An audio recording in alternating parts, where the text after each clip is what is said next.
मार्का हक में भारत को इबरतनाक शिकस्त हुई। मोदी हुकूमत ने पहली बार फौजी अमवात का बाज़ाब्ता एतराफ़ कर लिया। भारतीय जरीदे दी वायर के मुताबिक भारतीय हुकूमत ने बाज़ाब्ता तौर पर पहली बार ऑपरेशन सिंदूर में हलाक होने वाले 6 भारतीय फ़ौजियों के नाम जारी कर दिए। मोदी हुकूमत के इस अमल पर भारतीय अपोजिशन समेत भारतीय सहाफ़ियों और अवाम ने सवालात उठा दिए। भारत के DGMO ने 11 मई 2025 को प्रेस कॉन्फ्रेंस में 5 फ़ौजियों की हलाकत की तस्दीक की थी। जुलाई 2025 में भारतीय वज़ीर दिफ़ा राजनाथ सिंह ने पार्लियामान में किसी भी किस्म के नुकसान ना होने का बयान जारी किया था। भारतीय प्रेस इंफॉर्मेशन डिपार्टमेंट ने अपने प्रेस रिलीज़ में राजनाथ सिंह के पार्लियामान के बयान की वजाहत करते हुए कहा कि उसका बयान सियाक़ो सबाक़ से हटकर बयान किया गया। Press information bureau defence wing को झूठ छुपाने के लिए प्रेस रिलीज़ के ज़रिए वजाहत देनी पड़ी। भारतीय सरकार को अब एक झूठ छुपाने के लिए 1000 झूठ बोलने पड़ रहे हैं।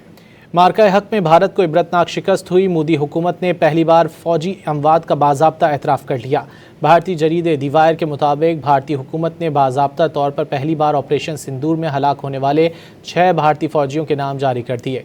मोदी हुकूमत के इस अमल पर भारतीय अपोजिशन समेत भारतीय सहाफ़ियों और अवाम ने सवालात उठा दिए। भारत के DGMO ने 11 मई 2025 को प्रेस कॉन्फ्रेंस में 5 फ़ौजियों की हलाकत की तस्दीक की थी। जुलाई 2025 में भारतीय वज़ीर दिफ़ा राजनाथ सिंह ने पार्लियामान में किसी भी किस्म के नुकसान ना होने का बयान जारी किया था।